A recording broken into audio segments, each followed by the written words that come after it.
Nasa South Korea si Pangulo Aquino para sa 2 araw na 25th ASEAN-Korea Commemorative Summit. Ngayong araw, nakipagpulong ang Pangulo kina South Korean President Park Geun-hye at Malaysian Prime Minister Najib Razak. Pinagtibay ng Pilipinas at South Korea ang defense cooperation ng dalawang bansa. Samantala, sinabi ni PCOO Secretary Sunny Coloma na inilahad ni Pangulo Aquino kay President Park ang intensyon ng Pilipinas na isulong ang Comprehensive Strategic Partnership sa pamahalaan ng Korea. Narito ang ulat ni Elena Luna.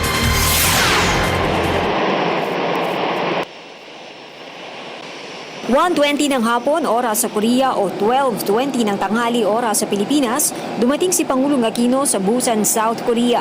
Mahigit 3 oras siyang nagbiyahe mula Maynila para dumalo sa 2 araw na 25th ASEAN-Korea Commemorative Summit.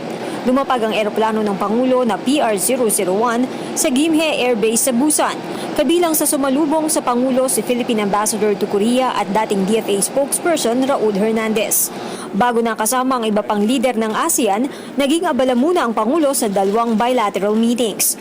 Pinatibay pa ni South Korean President Park Geun-hye ang defense cooperation ng Pilipinas at Korea sa kanilang muling pagkikita ni Pangulong Aquino.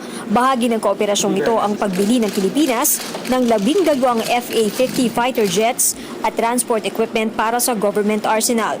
Nakapaloob din sa kasunduan ang donasyon ng Korea na Patrol Combat Corvette, Landing Craft Utility at 16 na rubber boats.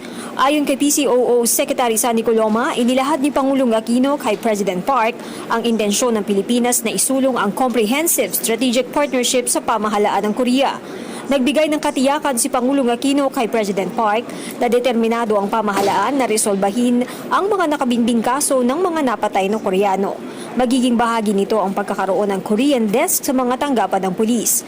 Sa usapin naman ng seguridad sa rehiyon, binigyang diin ni Pangulong Aquino ang suporta ng Pilipinas sa mapayapang denuclearization ng Korean Peninsula at ang panunumbalik ng 6-party talks.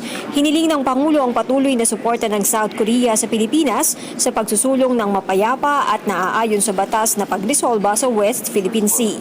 Sa pareho ding meeting, ipinaabot ni Pangulong Aquino ang pakikiramay sa paglubog ng Korean fishing vessel na Oryong 501 kung saan may mga crew members na Pilipino.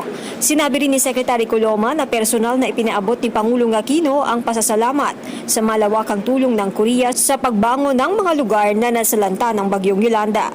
Kinilala rin ng Pangulo ang pamumuhunan ng mga kumpanya mula Korea sa Pilipinas, gaya ng Hanjin at Phoenix Semiconductor Philippines Corporation. Sinabi rin ni Secretary Coloma na nagkasundo ang dalawang leader sa maayos na pagpapatupad ng employment permit system para sa mga Pilipinong nagtatrabaho sa Korea. Higit na naging mahalaga ang meeting ng dalawang leader dahil ngayong taon ipinagdiriwang ang ika-65 anibersaryo ng Philippine-Korea bilateral relations. Para sa Telebisyon ng Bayan, Elena Luna, Busan, South Korea.